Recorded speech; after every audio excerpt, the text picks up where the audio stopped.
I'm not making them at night. American Psycho is a terrible movie, and you're dumb if you like it. I like to think that I'm a pretty open-minded dude when it comes to disagreements about art. I think the subjectivity of the craft is one of the things that makes it so special, but with the recent announcement of an American Psycho remake, there is something I cannot stop thinking about, and I don't think that I'll be free of it until I get it off my chest. I get that art is subjective, and my personal tastes are not always going to align with the consensus on things.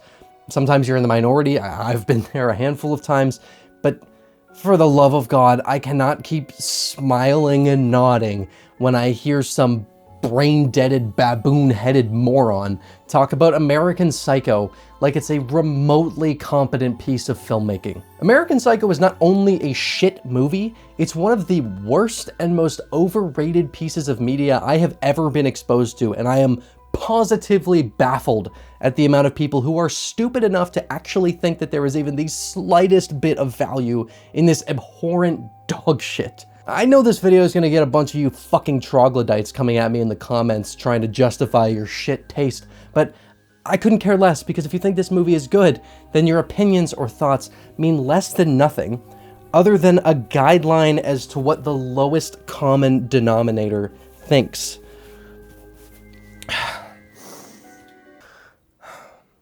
So the movie stars Peyton List from Austin and Ally, which is a much better piece of media than this movie. As with any highly exploitative, morally unsettling piece of true crime media, they're taking a real-life serial killer and trying to turn them into some cool horror movie antagonist, and for whatever reason they thought Peyton List, who looks like this, would be a perfect casting decision to play Eileen Warnow? We're off to a great start here. So we pick up with Eileen on death's row the day before she's going to be executed, and this movie is going for the true crime serial killer interview thing, but the way it does it makes absolutely no sense. They just randomly cut to this interview like 2 or 3 times, but it's not like these scenes are adding anything at all to the story. They just sort of happen as some weird attempt to make you take this as a more serious piece of media than it actually is. The tone of this thing is all over the place, starting with the opening title sequence, which almost put me in the hospital, and I'm in relatively good health. Look at me! America! Fuck yeah! There's a lot of that sort of like American patriotic rock music in here,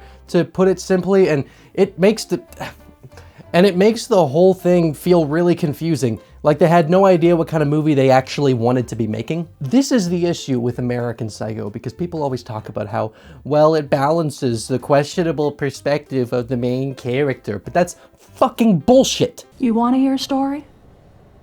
I'll give you a goddamn story. No, you won't. Man, you just know she's cool because of how she went right over that private beach sign. She doesn't give a fuck. Another thing that people always praise about American Psycho is that the dialogue is really well written and memorable, and anyone who thinks that clearly doesn't have the mental capacity to smart. Listen to this shit. Well, it's good to meet you, Lee. I'm Jennifer. My friends call me Jen or Jenny. That's cool. What about this scene where they're at a diner? How y'all doing tonight, folks? I saved you the best seat in the house. There's no one else in there. What are you talking about? Here's the thing that was constantly bothering me about this movie, is that there were points where I was like, oh, that story beat is kind of interesting. And then I'd remember that anything remotely competent in this movie is the stuff they just took from the real life story. Poop! All right, so one of the big praises is that the performance from the American Psycho is like, that it's good. I don't know what kind of horse tranquilizer you guys are boofing, because pineapple tits, this is bad. Double shot of Jack. Need? I get 2. Stop doing that with your face! Why are you doing that with your face? If you wanted the performance to look like the real person, you should have hired someone who actually looked like her. Not fucking Peyton List. Don't fucking hire her to do whatever this is. Buddy, please don't include songs that were used in better movies in your movie. It's a surefire way to make me even angrier, because then I realize that I could be watching instead of this. You know, I will say, at least Tobin Bell is in this movie, and that's neat. Not that he's able to make it much better because the material in this beloved American Psycho is so bad, but at least I can look at John Kramer's face and yearn to be put in one of his traps instead of having to sit through this dog shit. Now, I'm not a true crime guy. It's really not my thing. So I'm not very familiar with the specifics of what's happened, but just based on my incredibly strong sense of intuition, I have a hard time believing that the reason they gave for her being in the area is the real one. She came here looking for someone else. Who?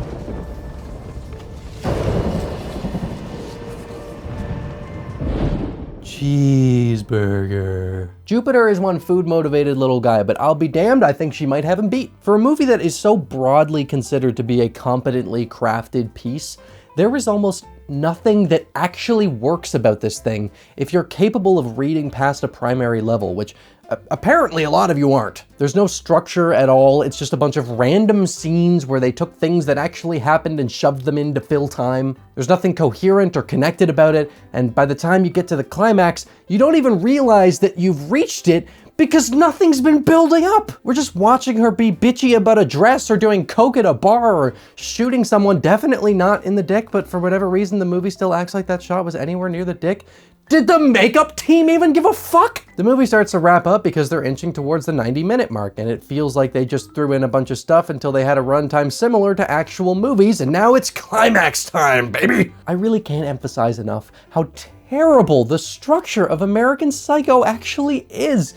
There are so many side plots. They couldn't focus on any one thing because there was no creativity here. And in order to flesh out any one of these, they need to actually try and make something, but they're just reading Wikipedia summaries and then planting those brief sequences into the script.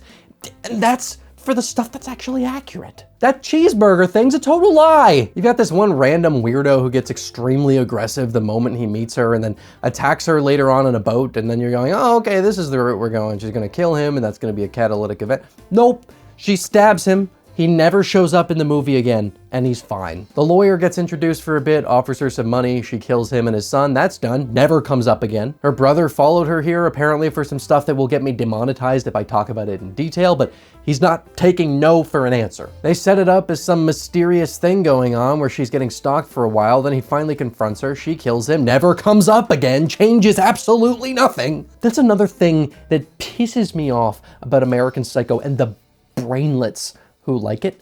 It's a really weird feeling to be watching a movie so bafflingly inept, but then see something that reminds you that this is based off actual people's lives, and these were some really dark things that they went through, but now their trauma is being cheaply used and exploited to try and ride off the coattails of a recognizable name because your movie can't actually stand on its own, and you're hoping people will get confused and turn it on so that your numbers will get inflated, and then maybe you'll be able to use those numbers in negotiations to make something with a higher budget. Sorry, what was I talking about? Oh, right, yeah. Cheeseburger. Fuck you! Hey, I love this part where after murdering those two people, she gets mail that has photos of her disposing of their bodies, and in one of them, she's looking directly into the camera lens, but they play it off like she didn't see it. Hey, day for night conversions are cool and all, but you need to desaturate them and drop the exposure more because this looks like a neon blue rave party. Hey, can we pace this story, please? It's just an amalgamous blob of nothing. All right, let's be fair.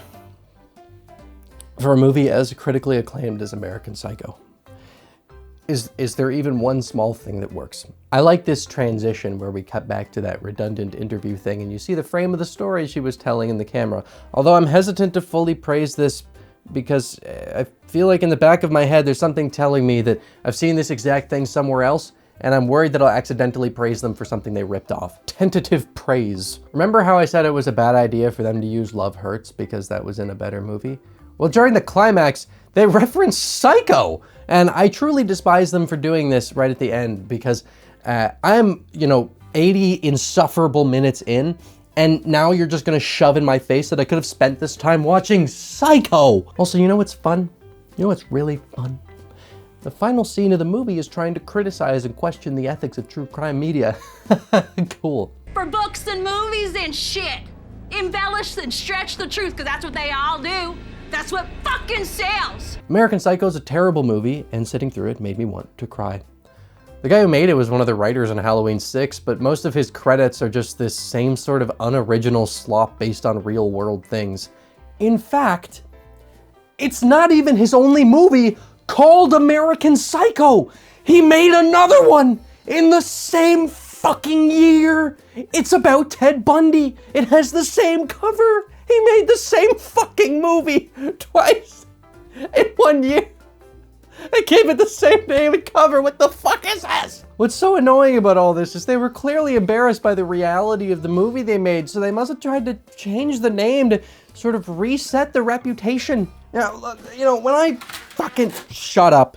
When I found this at Sunrise Records, they couldn't find it in the system. I was asking, I was like, what the hell is this? They couldn't find it. Because you want to know what it's actually called?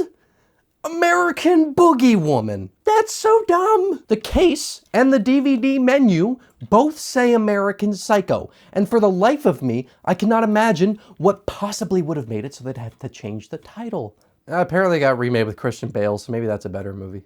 Thanks for watching through to the end. I hope you enjoyed the video enough that you want to see more, and if that's the case, consider subscribing and hitting the notification bell because YouTube can sometimes suck at recommending channels. A huge thank you to my wonderful Patreon supporters and YouTube channel members who are a massive help in allowing me to continue committing as much time as I can to making these videos. If you want to gain access to things like behind the scenes material or gain early access to my videos, consider supporting me on either platform. As always, thank you for stopping by Rocklin Graves.